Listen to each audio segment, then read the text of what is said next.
Welcome again, listeners, to the Learn International podcast, Coffee with Cow. Cow, for those of you that don't know, is our lovable mascot and travels all over the world with many groups and faculties and what have you. It's probably the most traveled cow I think I've ever heard of anyway.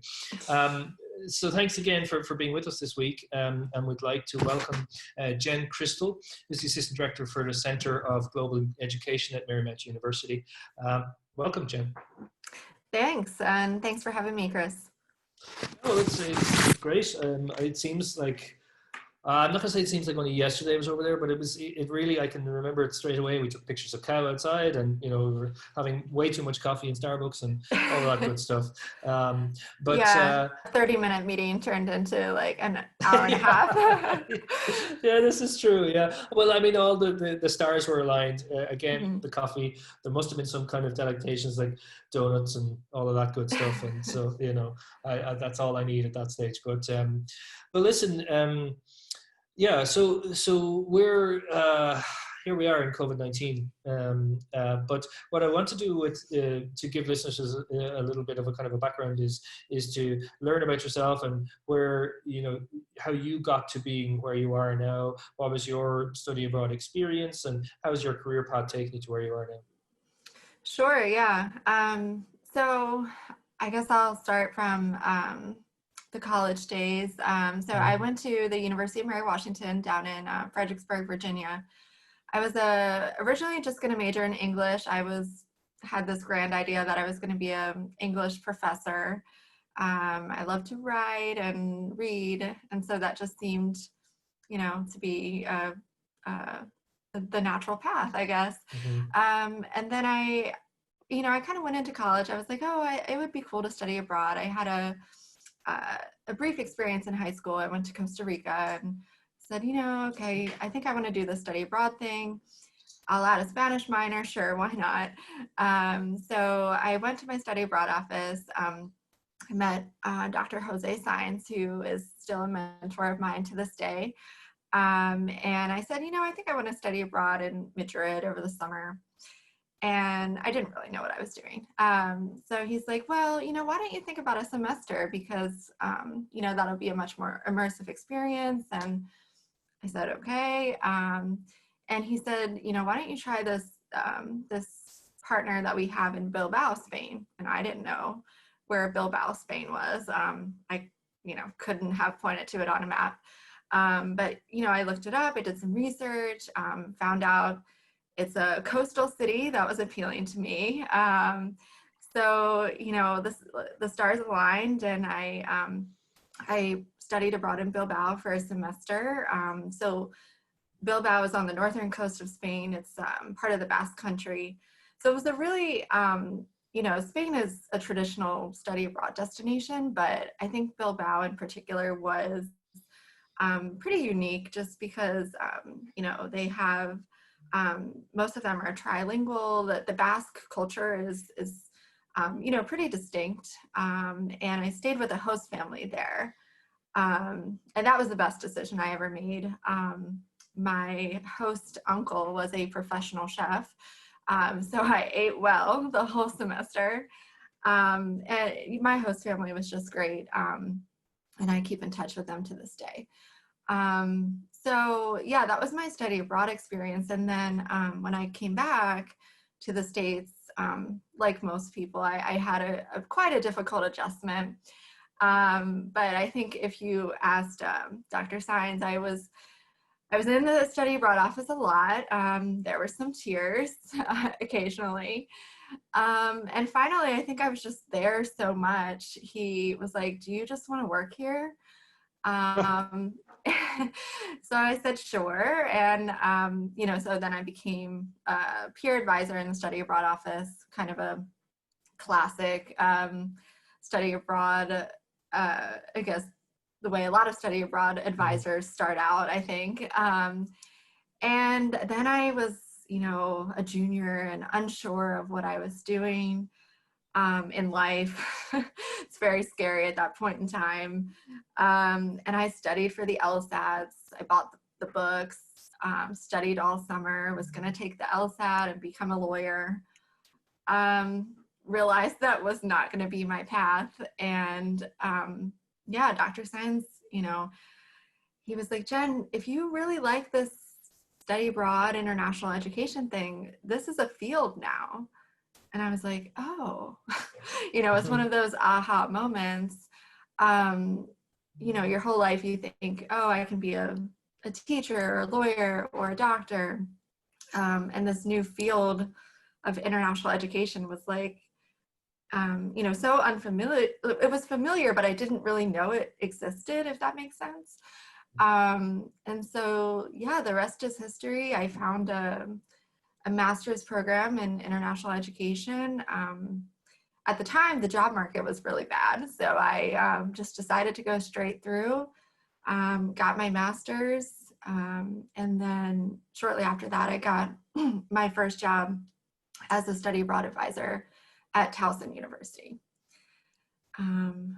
Yeah, and now I'm here. I worked at Towson for about 2.5 years, almost 3. And then I transitioned over to Marymount in my current role. So Yeah, it's you know, it was when you were in Towson that I suppose we first kind of came in contact. I think, and then I remember the moment where we started talking to you in Marymount. It was like, oh yeah, oh we know each other. yeah, That it's happens in a study abroad small so often. world, international Yeah, ed. yeah. So Yeah. you went straight onto your master's, and now I'm looking at a PhD. You're looking for punishment.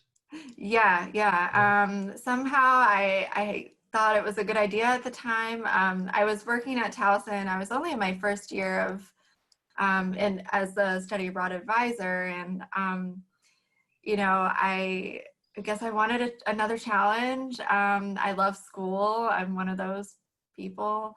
Hmm. So yeah, I started the PhD program. In 2015. So it's only been 5 years, Oh, and nothing.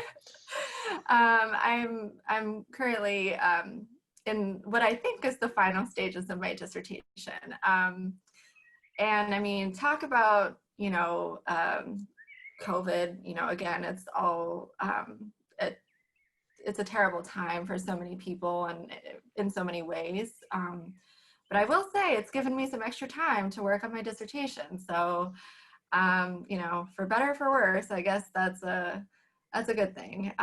You know, for It's all about me, silver linings at the yeah, moment. yeah, silver lining for sure. Hmm. So, Yeah. So, what is the focus of your PhD? so it's actually public policy with a concentration in higher education. So a little bit different from what I do on a day-to-day basis because it's a little bit more policy focused. Sorry. And yeah, so the actual topic of my dissertation is looking at how national policy impacts the internationalization of higher education.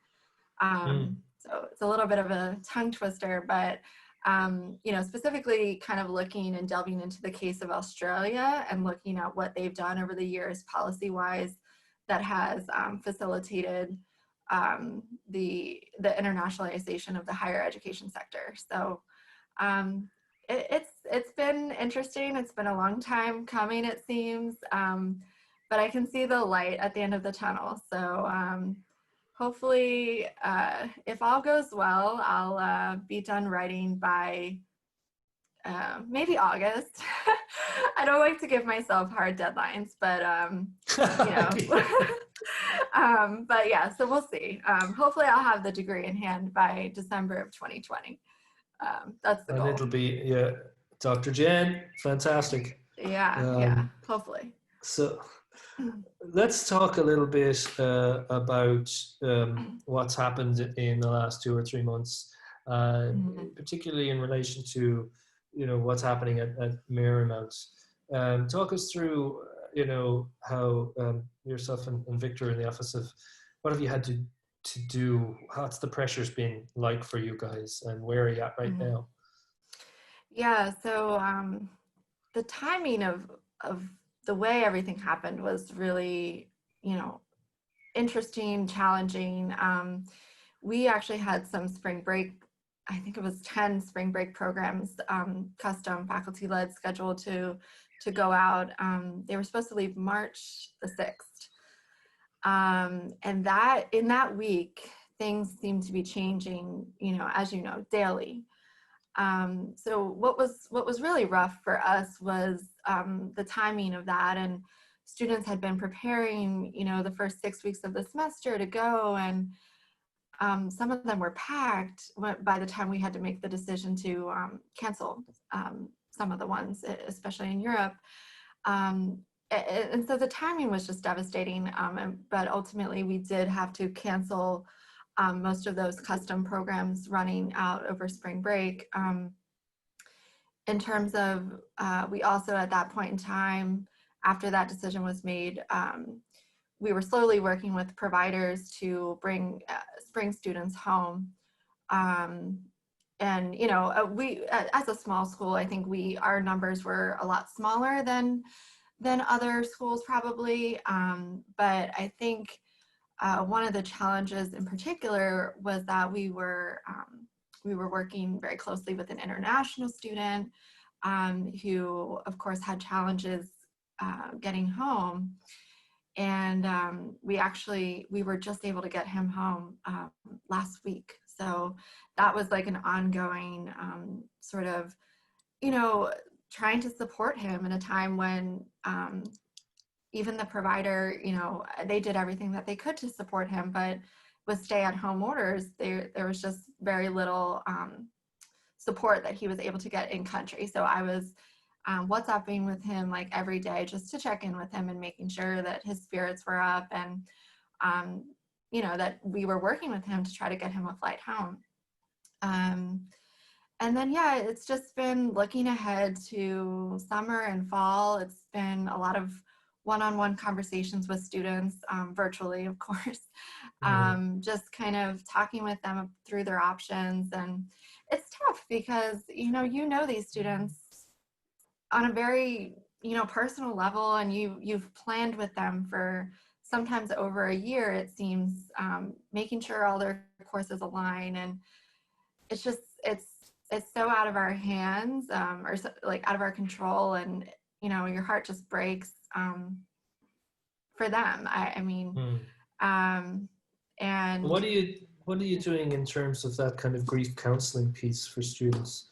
Is there a coordinated effort in that regard, or is it my door is open, come and speak to me when and if you need it? My virtual door is open. Of course, the virtual door is always open. I mean, we're doing one-on-one advising via Zoom. Students can make an appointment at any time, but we also did hold a virtual, I don't even know if you call it re-entry of sorts, I suppose. We offered that for the spring students who returned. Sorry, can you hear that? That's fine, don't worry about it. So they're vacuuming outside our apartment. So, the joys of having video calls from your dining room table. This is life these days, I don't think anybody who's listening to this or ourselves would have any issue with it at all. That's just where we're at in the world at the moment. But yeah, sorry, we did offer a virtual reentry for the students, and really just, it wasn't, I will say there wasn't much of a program on my end. It was more of just, let's just get together and talk. You guys had this shared experience of, having your study abroad semester just kind of pulled out from under you. And so it was a great, it was hard, in some ways, I think, for them to talk about it, because in many ways it was still fresh for them. But ultimately, I think it was good for them to talk about. And I think the biggest takeaway is that, they all are using this as a sort of a growing experience. And I try to keep reiterating to them, there's so many lessons, and so many areas of growth that are going to come out of this for you. And, imagine, 2 years or however many years down the line in a job interview talking about, the classic question of what are some challenges that you overcame. I mean, that was a big challenge. So I try to talk to them like that and remind them of, how resilient they were. And ultimately, most of our students were extremely gracious and just extremely mature and understood what they needed to do. So yeah, I think it was just great to kind of give them that outlet to talk and just remind them of just how resilient they really are, and the maturity that they showed throughout the process.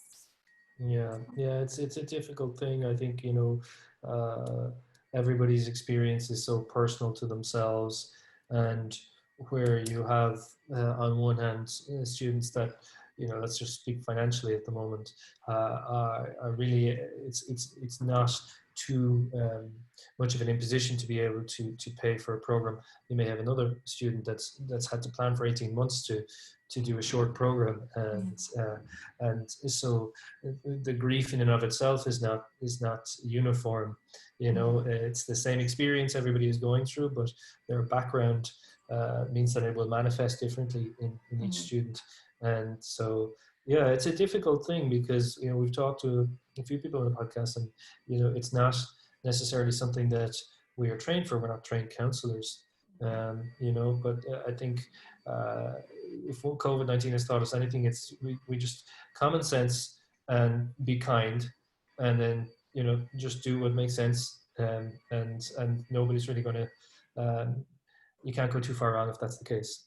So Absolutely. yeah. So how is it, how are you managing your remote work, and what's happened in your office, that type of thing? Yeah, so I think I've been remote now for, well, I think the first day was March 16th. So that's at least 5 going on 6 weeks, maybe. My husband and I are both working from home. We had to put the leaf in the dining room table because we were both trying to, make this our office. We're in a 2-bedroom apartment, so there's not much space here. So, that's been challenging. And we actually are getting to a point where, when we both have calls at the same time, we try to go to opposite ends of the apartment, or now we're getting to a point where we're trying to actually schedule calls around each other. So that's been, that's been challenging, but interesting. And again, it's, you do have to kind of appreciate the little moments too. I mean, we are getting to spend more time with each other than we normally would, which is, in some ways, you can get on each other's nerves a little bit, but in many ways, we're thankful that we can, take a quick lunch together in the kitchen. So that's been nice. But yeah, in terms of what work looks like remotely, I've just been having a lot of video calls like this. Zoom is, I don't know, their staff must be soaring right now. They must be doing quite well. But yeah, I occasionally, meeting one-on-one with students who are either returned or who are still looking to go abroad, or, surprisingly, and I've heard this from other providers and other people in the field too, is that we've actually seen new students come into the pipeline. I think I had a few students at the end of March who all of a sudden they wanted to go in the fall, and it was kind of shocking, but in a way kind of hopeful too, that students still want to travel, right? Of course, safety is the priority, but in some ways that was encouraging. And honestly, whenever I get to talk to students, it always makes my day, a little bit better. And yeah, like I said before, I think this time has really been a bit of a wake-up call, a bit of a time for self-reflection. So looking inwardly at different processes that, that our office has, some of those projects that we've always put off and we don't want to do. So getting to those projects has been good. And then just thinking outside the box. I think we're all in the boat of trying to, kind of be innovative and experiment with ideas of, what does virtual exchange look like, or a globally networked classroom. So kind of shifting to that. And also, I think internationalization at home, that concept that we all talk about, but doesn't always get a lot of attention. So looking at ways to internationalize the curriculum.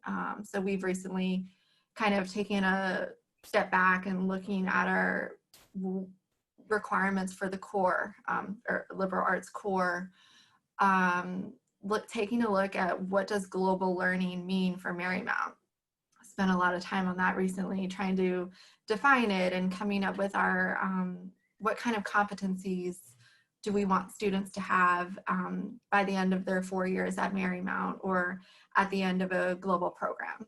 So that's really, in a remote setting, that's really been, I think, where we've shifted our attention. And like I said, I think it's been good. It's been good to kind of get us out of our comfort zone, and in a way that kind of forces us to be more innovative. So what does global competency look like in Marymount? Or is that a work in progress? No, you're testing me now. It's good. I actually developed a little visual diagram of, we have 4 competencies that we use the AAC&U rubric for global learning to kind of inform our definition. So the competencies are global self-awareness, cultural diversity, social responsibility. Oh shoot, now I'm forgetting the 4th one.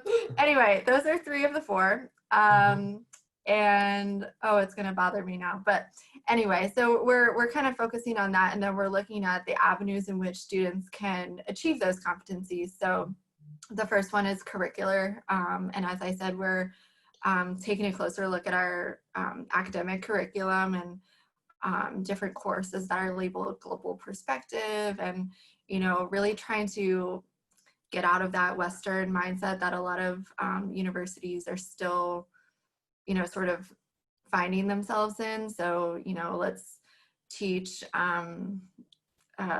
instead of American and British literature, let's teach literature from different parts of the world. So we're looking at curriculum, and then also co-curricular activities. So, events, clubs, engagement, things like that, on campus activities. And then also, of course, what we're all sort of most familiar with would be the experiential piece of it, which is, sort of the study abroad experiences and internship experiences, etc. So we're looking at sort of, triangulating those things. So it has to be, a student can't just study abroad or intern abroad and be automatically globally competent.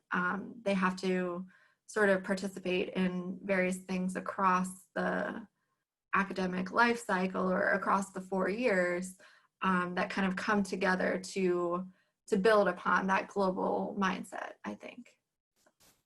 Do you see that where is this newfound focus on virtual experience going to settle in the end post-COVID in the new normal?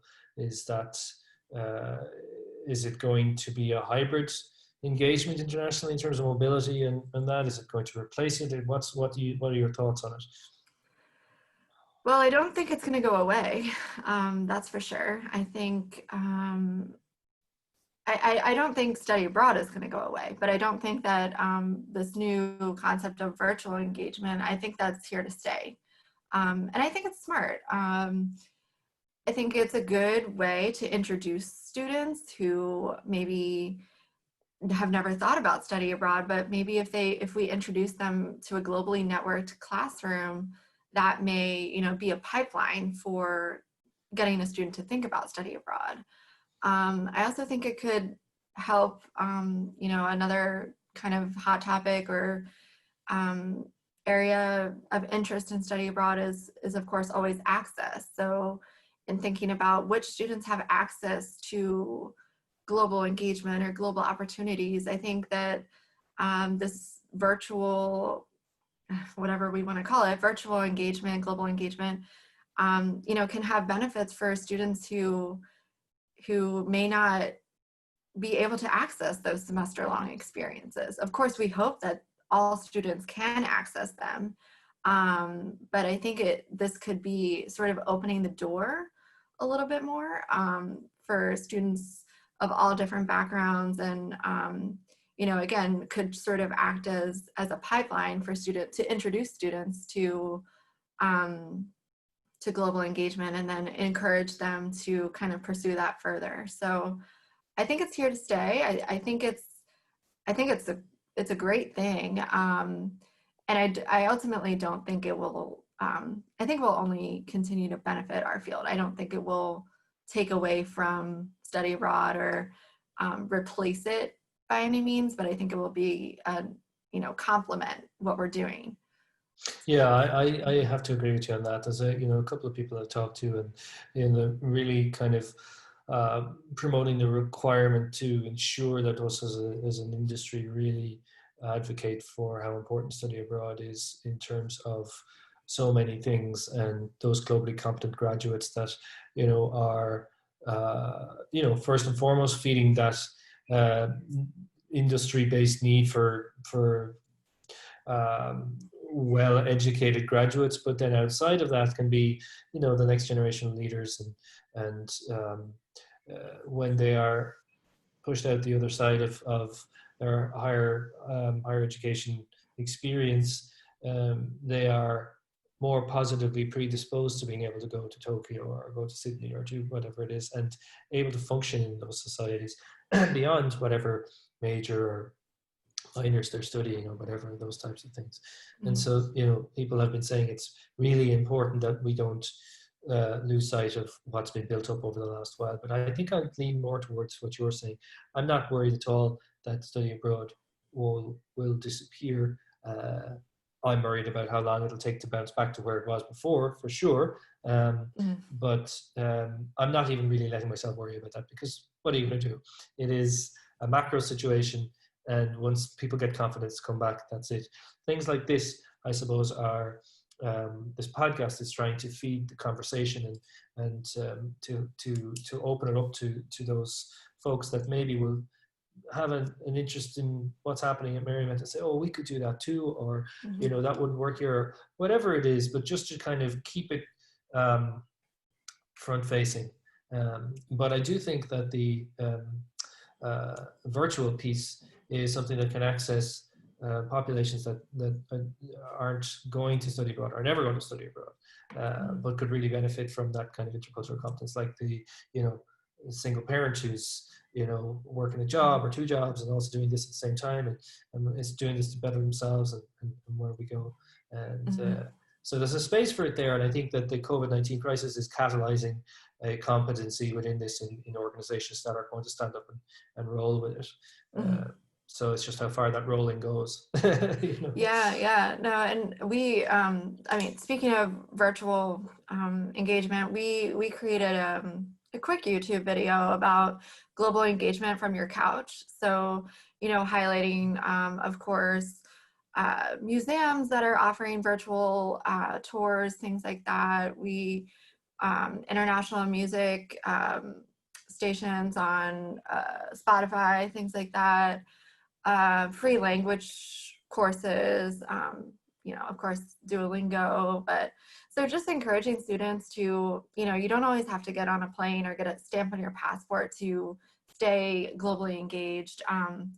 Even reading international news, although it's probably a lot about COVID, but we're encouraging them to stay engaged in those types of ways as well. So we called it global engagement from your couch, which but things like that I think are important for students to still remember that even if they're not able to jump on a plane and go to France, go to Germany, there's still things that you can do virtually that I think are ultimately not quite the same, but still, beneficial, and helping them gain more of a global perspective. Yeah, for sure. I remember a piece of advice my mother gave me years and years ago. I was doing my second master's. I was thinking about doing it. I was working full time, and I always wanted to start a business. And I said, I should go and educate myself a little bit more in it. And I remember looking at it going, God, it's going to be a tough thing to do because it was a 1 year master's. We managed to fit the schedule around, and it seemed to work. I was getting a bit of relief from the place at the university I was working with at the time. And I remember my mum and myself having a coffee, and she said, "Look, there's the only one thing that's for sure is that the time will pass, and in 12 months' time, you will either have done it, and it'll have been a tough year, and you will have the piece of paper and whatever that means to you, and the experience and the knowledge, and or you won't, and you'll have worked, and you'll have had other experience in those types of things, and the choice is yours." And I think how we all approach what we do on a day-to-day basis in individual decisions, but even saying to yourself, this is going to go on for the next 5 or 6 months, and what am I going to be when I come out the other side of that? Am I going to look back and go, I used the time wisely, and while I couldn't study abroad and I was disappointed, I went to Jen's YouTube video and I was like, that's a great idea. I'm going to get my YouTube and going, I'm going to do this, I'm going to do that. And suddenly you have these other aspects and other knowledge that you personally as a student have decided, I'm not going to sit down and just let this time pass and not benefit from it. So I think that's just something that crossed my mind when you were chatting there, and I think it's an important thing for students to recognize. Yeah, I mean, what great advice. And I think it's not only for our students, but for us too, it's easy to kind of get bogged down or, fall into a trap of, thinking so negatively, and that, professionally my purpose is over or something like that, right? So I've been trying, even though it's difficult. I mean, some days I'm like, I don't even know what to work on because, I could work on this, but that might get canceled, So, but I'm trying to, as much as I can, think, well, be more present, and also just think about what am I doing to improve myself, professionally, academically, personally. What can I learn to cook that I didn't know how to cook before? So things like that. Yeah, that's really interesting. I know I've certainly done that, and just looked at certain things that I wanted in my life and went, this is the perfect opportunity to do that. And so I'm very thankful for that. And so it's a silver lining piece, and I talked to most of our guests about the silver lining and how do they personally stay positive. There's a lot of negativity going around, but also there's a lot of people raging against the negativity and saying, no, we're going to go and do this. It takes an awful lot of energy, and every single now and then you're going to crash, and you're going to say, I've been going for 3 weeks, and I've been keeping it positive, and then suddenly you're like, oh, it happened to me last week, 3 o'clock on a Wednesday, and I looked at what I had done for the last 6 hours, and I had 6 hours, 6 projects, and I had done nothing on any of them, and I just had to say, okay, shut the laptop, forget about it. I need the afternoon, But I think that recognizing things in yourself is important. But how do you stay positive? What kind of things do you do, professionally, personally, whatever you'd like to share with us in terms of how you stay positive on a day-to-day basis? Yeah, I think one of the things that I when the weather permits, we've just been going on really long walks in our neighborhood, which just sounds so simple, but we go outside and we say left or right, and we choose, and we pretty much kind of have exhausted, I think, a lot of the routes and the paths around. But I said to my husband, I said, even after this is all over, can we still go on walks? Because that's something that is so simple, but is, it's a time where you're kind of together. You're not on your phone. You're I mean, we've kind of been passing by the same houses over and over again, but it's just a nice time. And that's definitely something like that I look forward to every day, when we can. And I think the other thing is I'm a big extrovert. I definitely thrive off of social interaction and, just being around other people. So, I mean, thank goodness for things like this, Zoom. And I think it's just been nice to reconnect with people who, you haven't talked to in a while. I had so in college, I was on something called class council. It was like a student leadership thing. And there was freshmen to seniors. So it was all different age levels. And we had meetings in college at 8 o'clock on Sunday evenings. And one Sunday, about maybe 3 weeks ago, one of my fellow class officers sent a message to, I think it was like 20 people who had been a part of this organization, and said, class council meeting at 8 o'clock on, tonight. So it was awesome because I hadn't seen some of those people in probably 10 years. And it was like nothing had changed. We got on and we were joking because the VP of the group always was responsible for taking meeting minutes. So she actually sent out like a cute little mock minutes about our meeting. So it was awesome to just reconnect and find out, it was to a point where we were like, where are you? Oh, you're in New Hampshire? So that was really great. And those are the types of conversations that sort of, have kept me positive. And as you keep saying, I think is a big silver lining for me. Yeah, for sure. I find it ironic how in the era of COVID we can become closer to friends, family, past colleagues, and those types of things than we would otherwise. And so it's kind of the things that you want to keep that have kind of surfaced in your day-to-day, routine, and wondering whether that's going to actually happen. What are your thoughts on that? When when the machine starts to turn on eventually, do you think it'll just be straight back to old normal in terms of that work-life balance? What do you think is going to happen? Well, I think that normal, for one, is going to be very gradual. I mean, I know that we see news about states reopening already. I have feelings about that, but I think that normal is going to have to be in stages or gradual of some sort. And I think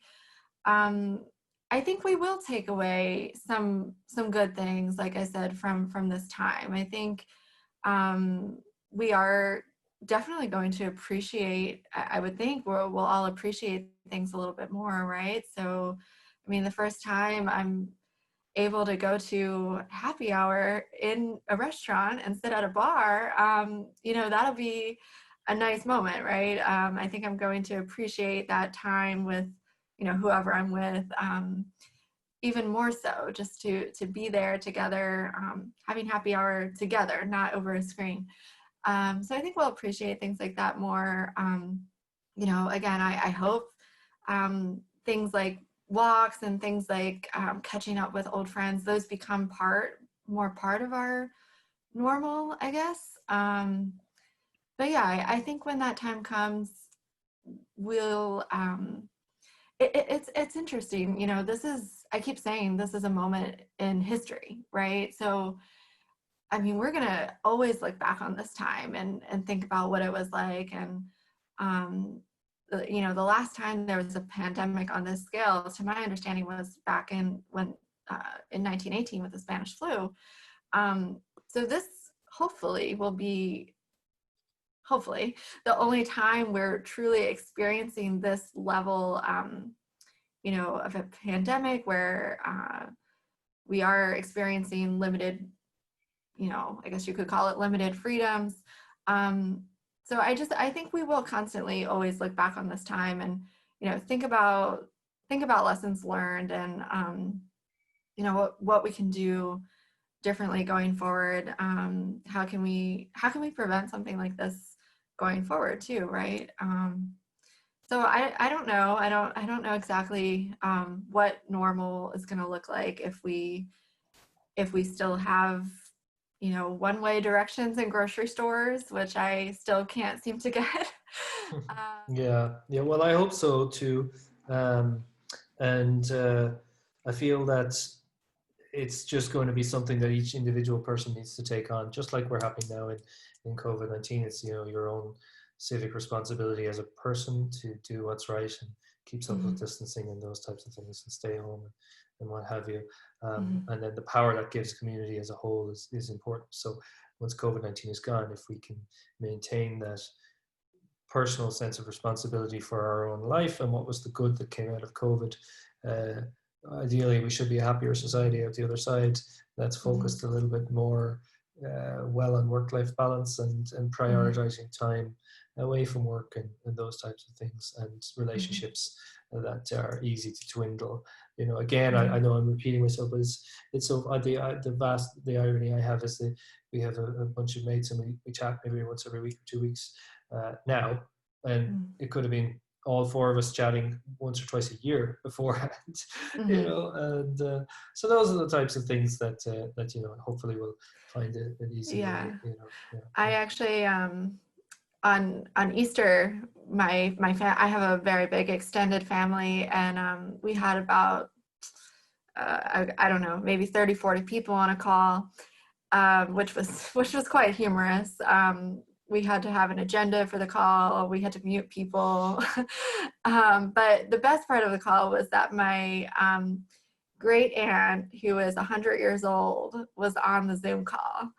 And again, she, we see her maybe, we see her at Easter normally, maybe Christmas time, twice a year. But it was so cool to see her on Zoom at 100 years old. I actually think she's going to be 101 this summer. So so that was really cool. Yeah, so many families and so much technical competence in a certain generation that maybe not necessarily predisposed to it now, which is great in one way. And in other ways, we have all of these, I have parents and aunts and uncles and various more elderly friends, we put it that way, that have just become inducted in the whole meaning of gifts and memes and all of these things, and this is the greatest thing that's ever happened to them, and every single one of them gets fired on to everybody. So it's great, it's a great interaction. But anyway, listen, Jen, thank you so much for your time. It's been great to chat, to learn a little bit about what yourself and Marymount are doing in the face of COVID, and what you're thinking is the new normal is going to look like, and just personally what's how you're dealing with it and those types of things. I think it's I'm enthused and energized by your thoughts on it and the positive way that you're approaching it, and I hope that those listeners are feeling the same way. So thanks very much for your time again, for listeners. We've been chatting with Jen Crystle, who is the Assistant Director for the Centre of Global Education at Marymount University, and myself, Chris Lawler, is the CEO and co-founder of Learn International here in Ireland. Thanks for your time. Come back to us next week when we will have somebody else from somewhere in the globe who's involved in international education and chatting about what's happening in their lives. Okay. Thanks, folks, and thanks, Jen. Thanks so much, Chris. Cheers.